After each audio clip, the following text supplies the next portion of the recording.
All right, listeners, get ready to unlock some serious money secrets.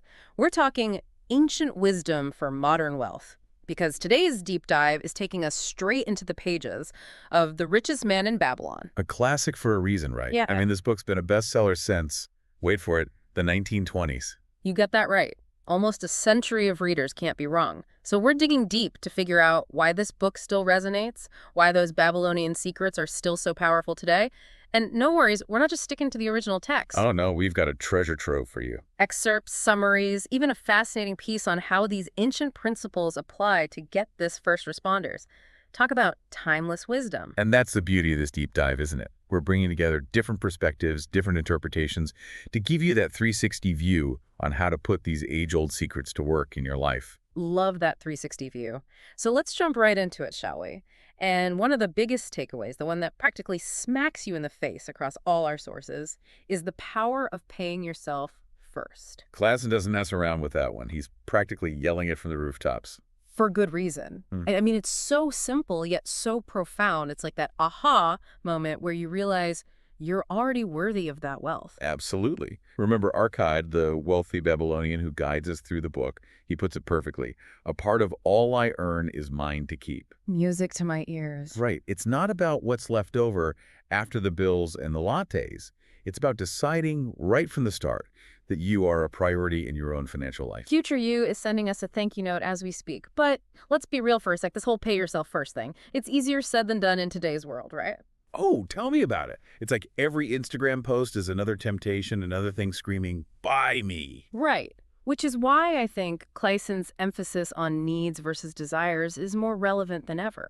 It's about being mindful, intentional with our spending. Absolutely. And Clason warns us about this. Even back in the 1920s, he says, and I quote, necessary expenses will always grow to equal our incomes unless we protest.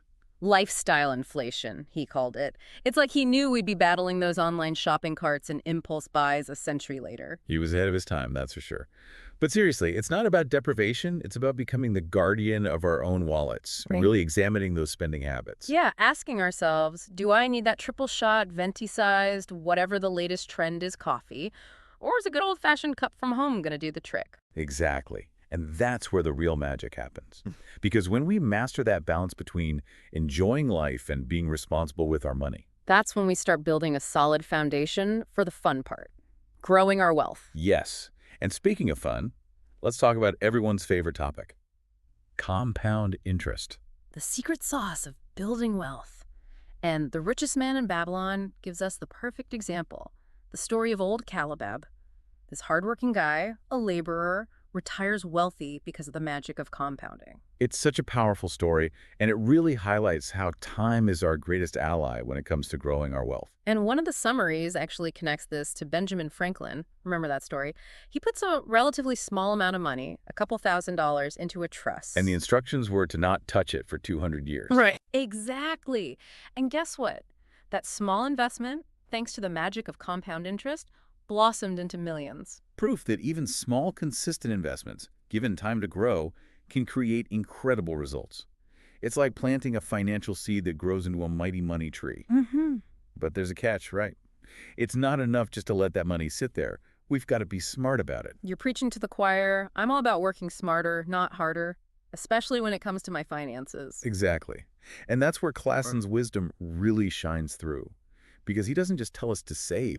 He warns us about those get-rich-quick schemes, those too good-to-be-true opportunities that are always popping up. Oh, he does not mince words. It's like he had a crystal ball, saw all those shady online investments and flashing neon sign scams waiting for us down the line.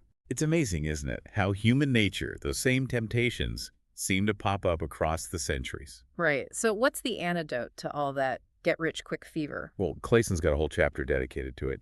He calls it the 5 laws of gold. Oh, okay, I'm listening. And it boils down to this. Seek wise counsel. Don't just trust anyone with your hard-earned money. Go to the experts, the ones who have a proven track record. Do your homework, basically. Exactly. Do your research. Understand the risks involved. And don't be afraid to ask questions no matter how silly you think they might sound. Because knowledge is power, especially when it comes to our finances. Absolutely. And that brings us to another crucial point that Clason emphasizes, guarding your treasure from loss.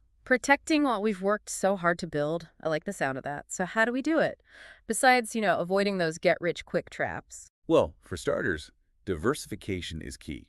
Don't put all your eggs in one basket, as the saying goes. Spread that wealth around. Exactly. And remember, investing isn't a one-size-fits-all game. What works for one person might not work for another. It's about understanding your own risk tolerance, your own financial goals. So it's about taking control of our financial destiny, educating ourselves, and not being afraid to ask for help when we need it, right? Exactly. And that brings us to a point that actually goes beyond the traditional financial advice. It's about investing in, well, you. Ah, yes. Investing in ourselves. One of the summaries actually touched on this, talking about how continuous learning, constantly expanding our skill set, is a form of investment in itself. It's brilliant, isn't it? Because knowledge, skills, those are assets too. And just like any good investment, they have the potential to appreciate over time. It's like that saying, the more you learn, the more you earn. And these days, we've got a world of knowledge right at our fingertips. Right. Online courses, podcasts like this one, books, you name it. The resources are endless. It's like Clason's advice, to always be learning, always be growing, has never been easier to follow. Absolutely.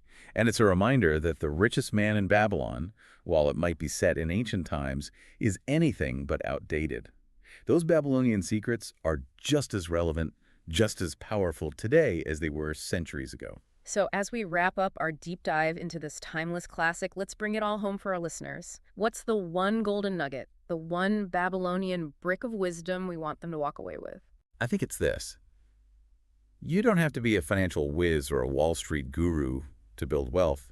It's about taking those small, consistent steps day after day and letting the power of compound interest work its magic. It's about building those good financial habits and then trusting the process. Exactly. Remember the story of old Calibob? He didn't inherit a fortune, he built one, brick by Babylonian brick. Love that visual. So no matter where you are on your financial journey, remember, it's those small, consistent actions that ultimately lead to lasting wealth and financial freedom. And that's a wrap on our deep dive into the richest man in Babylon. We hope you enjoyed the journey, and most importantly, that you're feeling inspired to take control of your financial future, one Babylonian brick at a time.